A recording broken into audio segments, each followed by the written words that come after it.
好呀！我们那天做的烧酒鸡大获全胜啊！但是直播的时候呢，和大家聊天，我发现一个问题，就是我们买的米酒头里边是含盐的，但是大家跟我说米酒头应该是不含盐的，因为台湾的米酒呢，在料理当中占有了非常举足轻重的地位。它分米酒和米酒头，那米酒头呢，就比米酒要高一个级别，通常来说是不含盐的，只有料理米酒是含盐的。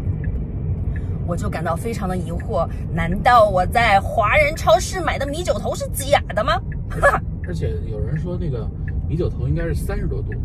哦，对，然后还有朋友说这个米酒头应该是30多度，但是我们的米酒头呢是21度，对吧？对，所以我们今天就要去华人超市去一探究竟，看看这个米酒到底是怎么回事，到底哪个含盐，哪个不含盐，到底多少钱？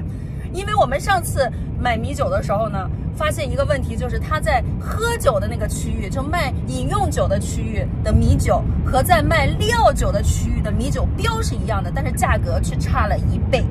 我们今天就去研究研究到底是怎么回事，给它研究明白透了。因为这个米酒未来将会是我厨房的一枚大将，顺便我们也为下次我们的全酒烧酒鸡补几瓶货。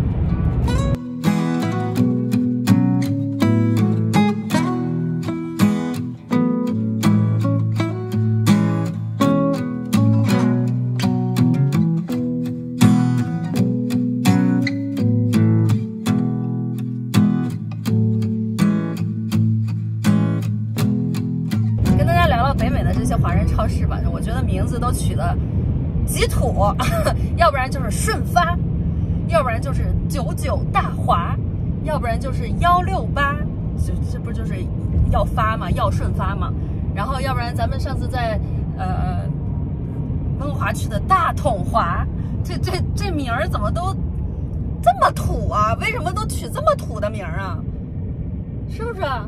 他为啥就不能取一个就是洋气点的名字，而且就无一例外都是这种，我觉得可能就是开这些华人超市的呀，都是那个年代，对，老移民他们只会取那种名儿，幸运的数字来取，他要能取888他就取888了，他要能取666，有888吗？洛杉矶有好像888吧，不知道，反正这种名字肯定是就在老一辈移民的心里都是好名儿。来168。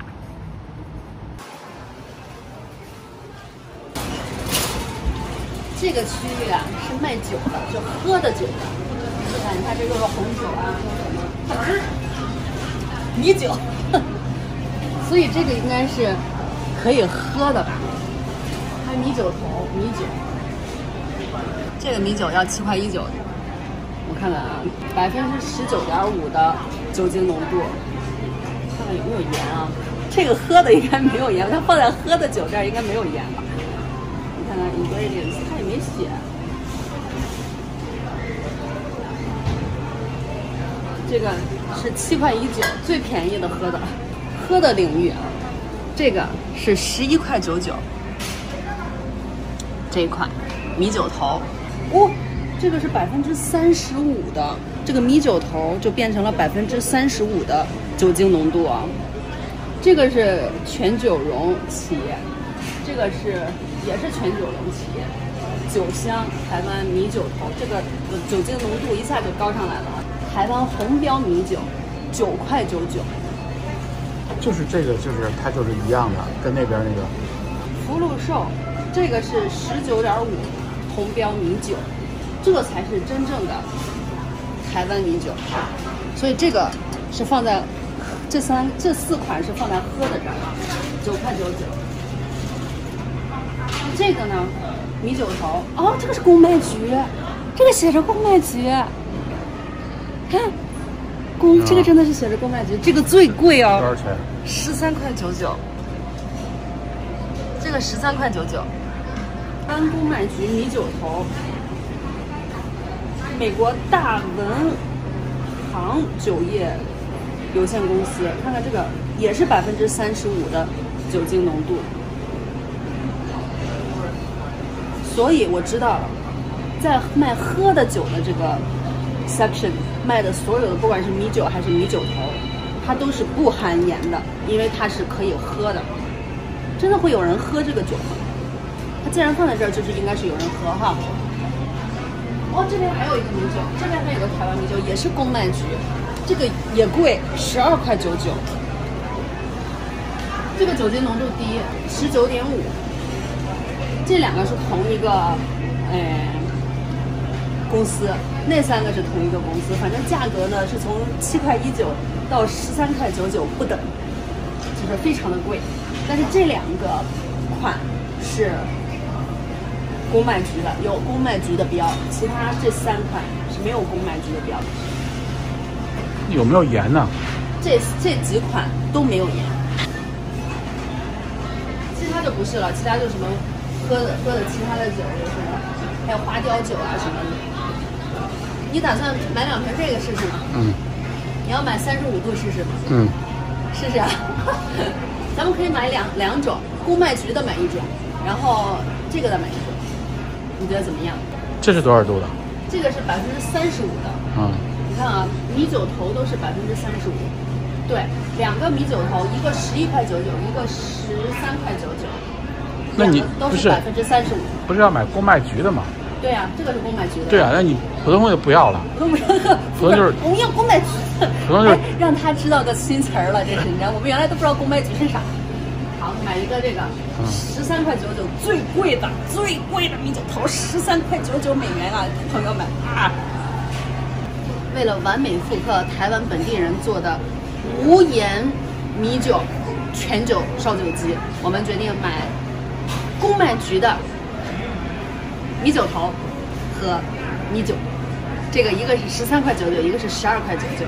另外呢，我打算拿一个9.99的红标米酒，走到那个料酒区，给大家对比一下它这个区别到底在哪里，它为什么价格差了那么多？为什么这个放在了喝酒的区域，那个放在了料酒的区域？走。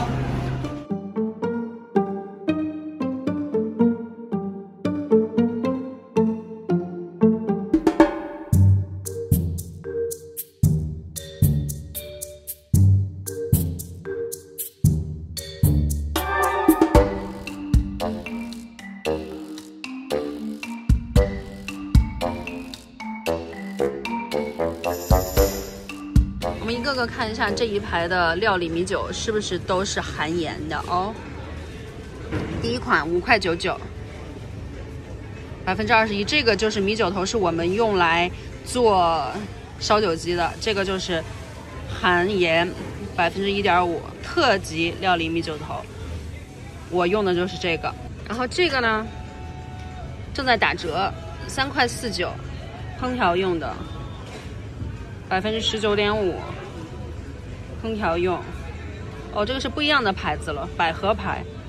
我看看这个含不含盐？你看这个的 ingredients 是写着1.5%的 salt， 含盐的。下一款酒香的，我们刚才在那边也拿了它的牌子的米酒头，5.29块，也是含1.5%的盐。这个就是刚才我拿的红标米酒，烹调用。有1.5%的盐，5.99块。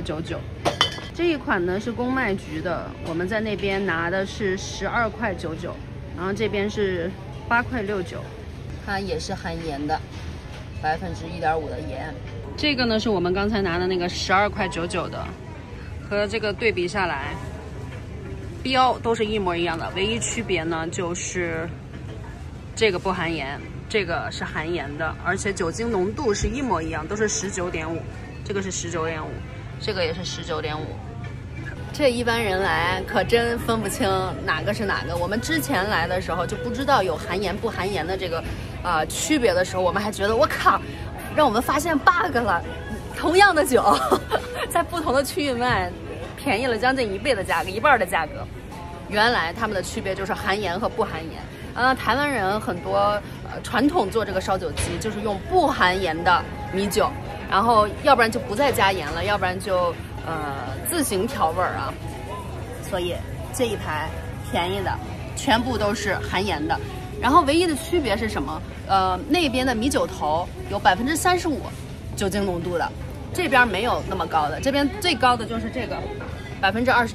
对，别人说你用那个不加盐的米酒头更香，而且你千万不能自己加盐啊，不能自己加盐，就是那就一点盐味都没有，就更加的温补。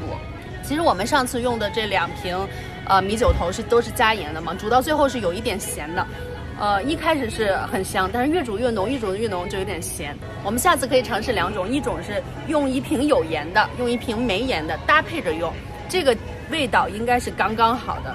然后呢，我们还想挑战一下，就是全米酒，就是无盐，不是用料理米酒，完全不含盐，可以尝试一下，就是完全没有盐的烧酒鸡是什么味儿的。那我们再买1瓶这个有盐的呗。再买1瓶有盐的好。所以你把这个跟那个啊，这个和那个有盐的，就我们也买了一个那个非料理米酒的同样的标的那个了，2个搭配起来都是公卖局的。他没有收钱的时候，他也不知道，他也觉得很奇怪，肯定。我觉得一般人除了台湾人，知道这个区别，我觉得一般人可能不会知道这个区别，但是我现在知道了，然后所以我的观众也都知道了。所以如果想要复刻烧酒鸡的话，一定要认准了，看看到底是有盐还是没有盐啊。但是最好我觉得就是搭配着来，就比较综合的一个方法。我觉得其实完全没有盐的话，吃起来好像也，咱尝试一下。但是你说大家买这个，都在这个烹调区，对，我就觉得就是说，如果想要逛华人超市买米酒的话，肯定都是在烹饪区嘛，就是在调料区嘛，肯定是每个华人超市都有卖酒的专区。所以今天解密了，就是为什么这个米酒同样都是米酒，标都一样，为什么会有在调料区卖的，有在喝酒区卖的，区别就在这儿。我们一直觉得咱们占了便宜了。我们一直觉得我们占了便宜了，发现了大中华的168的 bug， 干不过资本家，占不了一点便宜。我不是拿了一个35度的米酒头嘛，富贵说你用这个做烧酒鸡，你就喝不了高粱，它本身度数就已经非常高了。这个要点火的话，那不得点个半小时。我要提出一个疑问啊，它这个米酒啊，它的度数都是一样的，就是料理用米酒和在那个喝酒的那个区域卖的度数都是一样的，只区别在于加盐或不加盐，但是反而加盐的是便宜的。就为什么它加盐的料理米酒要比不加盐的要便宜，这个事儿我就是不是很能理解，因为它的成分度数都是一样的。不知道有没有朋友知道这个利害关系？哦，我知道了，就是关税，差在了关税。上次有观众说，你加了盐变成料理米酒，它的关税就和酒是不一样的了，所以它这个差价有可能是差在了这个关税。原来是这样，我自己自问自答了一下，也挺厉害的啊。给大家再看看台湾啤酒，美国华人超市卖的11.99块一手，还有这个经典的台湾啤酒。下边的就都是果味的了，打折打1块钱。富贵买个台湾金牌，来一手。那我拿一个啥呀？我得拿个果味的，咱俩得有区别。让我思考一下，这个竟然是叫什么？这个叫什么来着？这个中文莲雾啊，莲雾对，莲雾和麻辣的。哇，拿一个这个试试吧。这个居然是我最爱吃的2个台湾水果结合的台湾啤酒。这个一定不好喝，但是这位尝个鲜。哎，竟然还有瓶装的啊！古早味儿，这颜色瓶装的呢。台湾 beer，5.19块一瓶，各种各样的啤酒都有。谁敢信？我今天逛华人超市买了一堆酒，啤酒、米酒和1车酒回家，也是醉了。天哪！富贵在这逛超市，看到旁边这个熟食区，他说要在这吃点东西，吃个便当。咱也不知道好不好吃。脆皮烧鸭32.99块，这看着皮就不咋脆。看看有啥好吃的，炒面、炒饭、豆腐，这是啥呀？排骨、牛肉，这感觉有点像那个什么呀，茄子。哎，这茄子看着好像还行哎。豆腐，看着吧，就是没有那么的好。还有油条一根儿。美味套餐，2菜1份。2菜1份，3菜1份主食，咱应该要3菜1份主食。OK。这2菜多了。哎，豆腐，莫名其妙买了个盒饭回家，真的是。我现在知道富贵为什么要买这个便当了，就是因为他想今天晚上尝尝这个啤酒，他买的啤酒。我要不买这个东西就没得吃嘛，没得喝嘛。所以配了个便当，莫名其妙的配了个便当。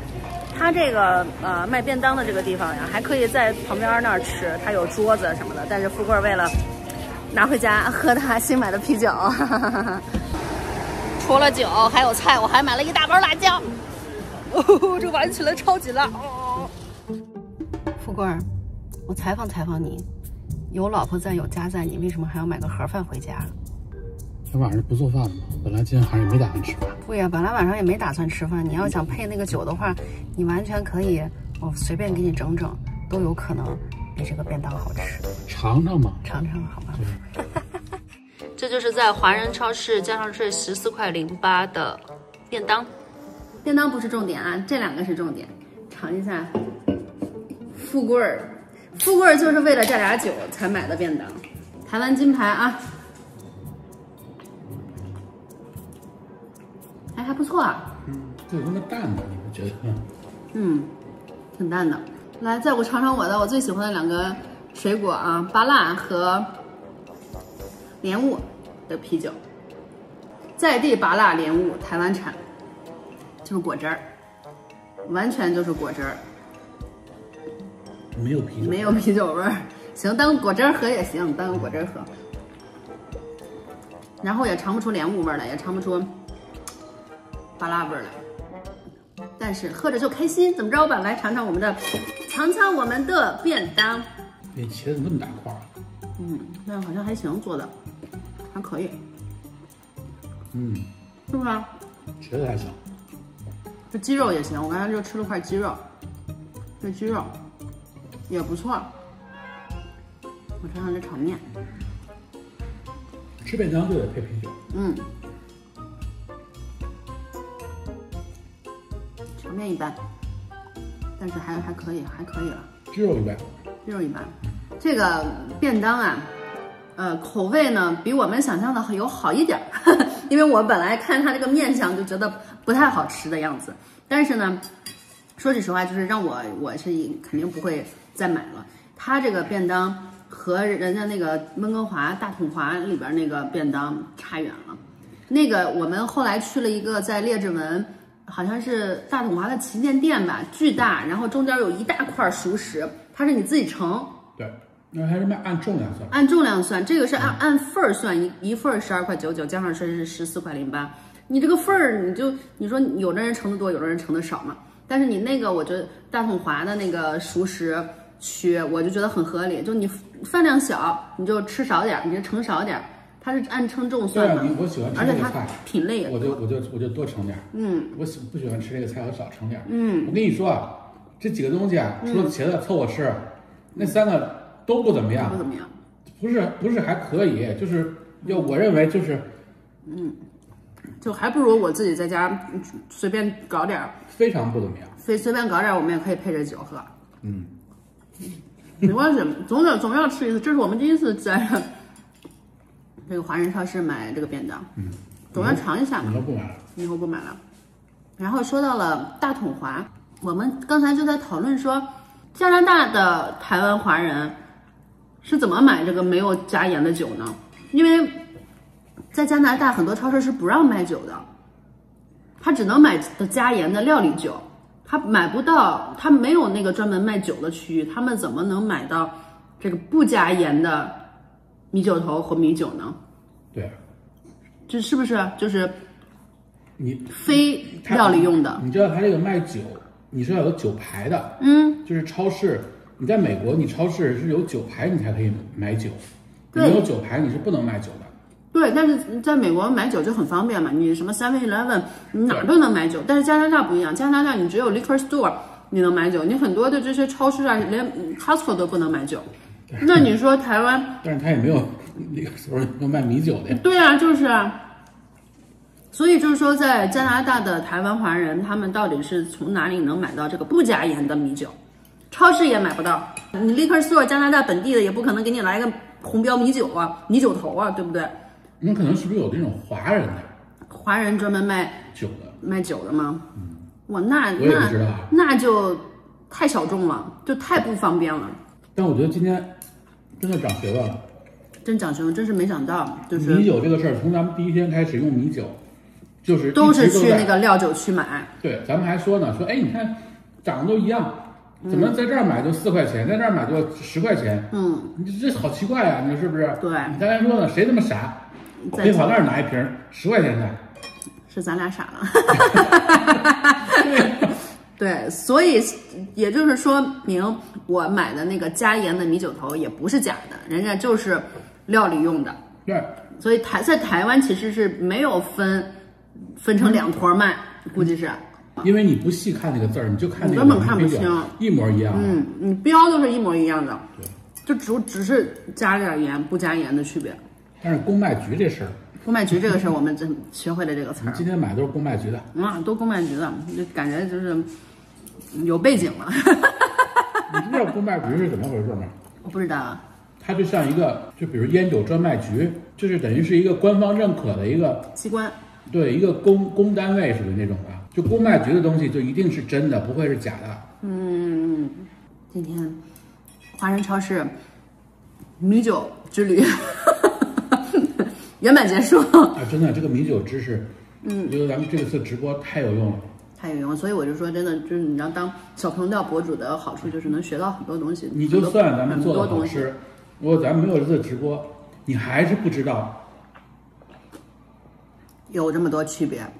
有这么多门道，我原来就只知道就是米酒头和米酒的就是级别上的区别。对，然后今天还买到35度的，咱们下一次就可以试试。啊，对了，我下次要试试就是用非料理米酒，就是不加盐的米酒来做烧酒鸡。然后鸡肉如果觉得淡的话，我看大家有留言说可以蘸椒盐、胡椒盐之类的东西。咱家不是正好有芥末盐吗？哎，你说这35度的，你是不是烧的时间就更长？咱酒精浓度高嘛，烧不完了就。而且这个，我跟你说，35度的那个才有可能酒驾，你知道吗？就是我们之前就大家聊天的时候就是大家说吃这个烧酒鸡吃完了不能开车，因为会酒驾。我们当时还在想，这19度的你有酒驾啥呀？后来发现大家原来用的都是35度的，所以才会有酒驾的风险，因为酒精含量太高了。而且还有一个，你用35度的，咱们可能就喝不了高粱。那个用咱下次用35度的试试，看看富贵还让不让再加高粱，加不加点烈的，有劲儿的。行吧，今天就这样吧，拜拜。再加一句啊，这个便当还不如Panda Express。